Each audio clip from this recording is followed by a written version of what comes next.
But the big story that we are tracking at this hour is this one. Transnet is experiencing backlogs after the recent cyber attack. Authorities are investigating the cause of the IT interruption. On Thursday, the company declared force majeure with immediate effect at its terminals in Cape Town, Durban, Gqeberha and Ngqura. eNCA's Monique Mortlock is following that story and joins us live now for an update. So from Cape Town, Monique, what is the evidence and the outward display of this severe, massive disruption that Transnet has suffered? When we were at the Cape Town port a little earlier this morning, or at the harbour, we saw that operations were still ongoing. It is slightly quiet, which is to be expected with this week of Transnet just trying to sort out that IT system issue.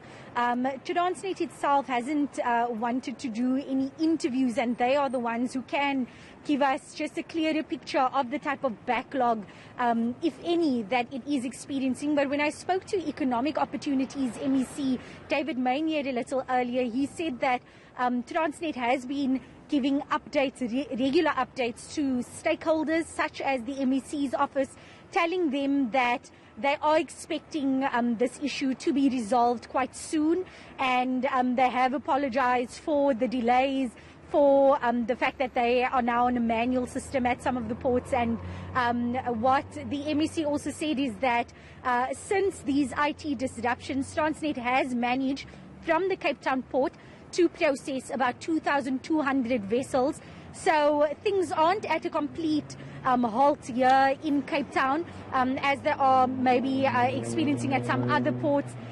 Things are happening. We've seen it for ourselves. We managed to get just an aerial view from Transnet's Ports Authority House, seeing those trucks offloading and loading cargo onto the trucks.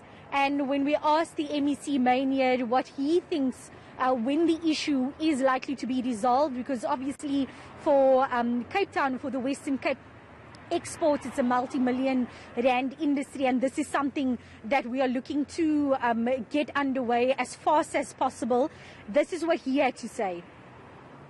We have been in constant contact with Transnet precisely because we are concerned. And port management seem optimistic that they are close to solving the problem. And at a stakeholder engagement yesterday, they indicated that they hoped that the situation would be resolved and operations would normalize by the end of the week. Monique, with Transnet stonewalling and not wanting to be accountable to the public on this crisis, what can you tell us about the importance of the port in Cape Town and the kind of economic activity that is implicated in this case and the kind of trade that is at stake, at least from that part of the country? Well, a little earlier, I spoke to the Exporters Club Western Cape chairman, Teddy Gale, and he said what they've seen, because this time of the year is quite important for those citrus exports, especially in the Western Cape. These exports have been crucial for our economic recovery and just for keeping head above water during the pandemic when so many sectors have been hard hit. The agriculture sector has been crucial to keeping our economy afloat here in the Western Cape and nationally. And what Teddy Gale told me is that what they've been seeing or monitoring is that this week they've seen at least 1 or 2 vessels bypassing Cape Town's port to go elsewhere. And he mentioned that on those vessels there were containers destined for South Africa or destined for Cape Town. So he's quite concerned of the knock-on effects that this could have, even if the matter is resolved by the end of the week, as Transnet and as the MEC is hoping. Teddy Gale just concerned about the effect on the supply chain of goods in the coming weeks or in the coming months, especially since This isn't the first time that we've seen vessels bypassing Cape Town for various reasons, or bypassing South African ports. And for sure, it's something that is going to have an impact on our economy. We can't say just yet the type of impact we'll be seeing. As the MEC said, it's still early days. We've been in this IT disruption situation for the last week or so.